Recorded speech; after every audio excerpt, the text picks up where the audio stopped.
We're in the advanced step of service creation. On this page, one of the first options is scanner configurations. This will only be accessible if you have a paid codeREADr account. Scanner configurations allow you to change the way in which scans are collected to optimize scanning for your specific use. At the top of this pop-up, you'll see a field to enter custom JavaScript directly for configuring your camera to recognize the codes as needed. Below that is where we will be doing most of our changes, in scanner mode. Let's start with batch mode. Within a single camera view, the application will read up to 100 barcodes in several seconds. There's no need to scan multiple times. Instead, with batch mode, you tap to open the camera and, optionally, tap to submit a record of up to 100 barcodes. Options include specifying the number of unique barcodes to be found before the user is able to submit, and requiring the user to confirm their selection. Additionally, you can join two or more barcode values together with a separator, like a dash, comma, or other symbol. This will create a string of combined values in the scan record. One use for this is having the user scan a prefix like a pallet number, followed by the part number, so that items within the same pallet can be identified or validated against. Next, we have framing mode. The frame limits what's decoded to only the barcode within the frame, and only when the whole barcode is in the frame. You are given the ability to define the frame size by percentage or pixel, its position on the screen, and its width and height. Additionally, you can choose to allow the user to resize the frame if necessary. This mode is very useful if you have more than one barcode on a label and only need one of them recorded. Alternatively, we also offer targeting. In this configuration, a barcode is only decoded when a crosshair touches the target barcode.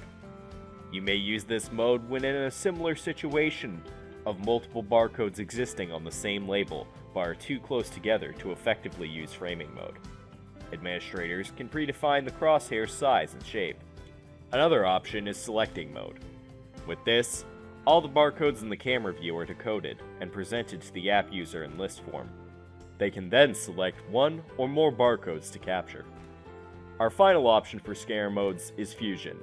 This mode allows for a combination of the configurations of batch, framing, and targeting modes.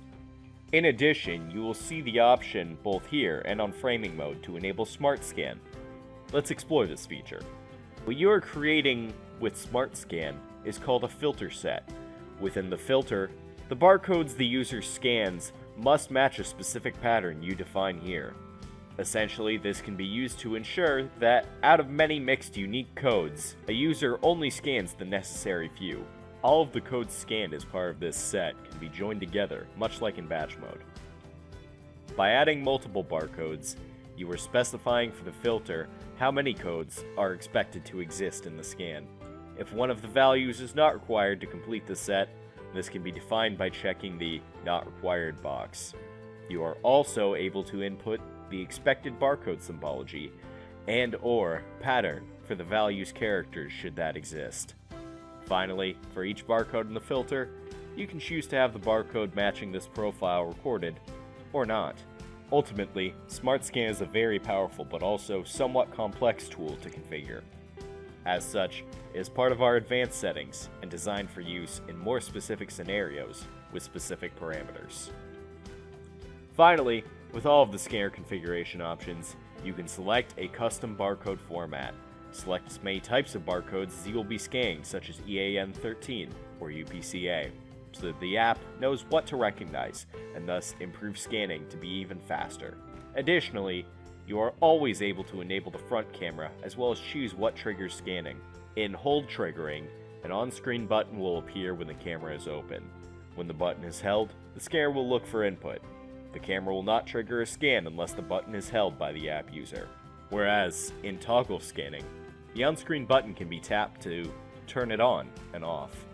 If the button is on, it will be looking for codes to scan. If the button is toggled off, it will not scan.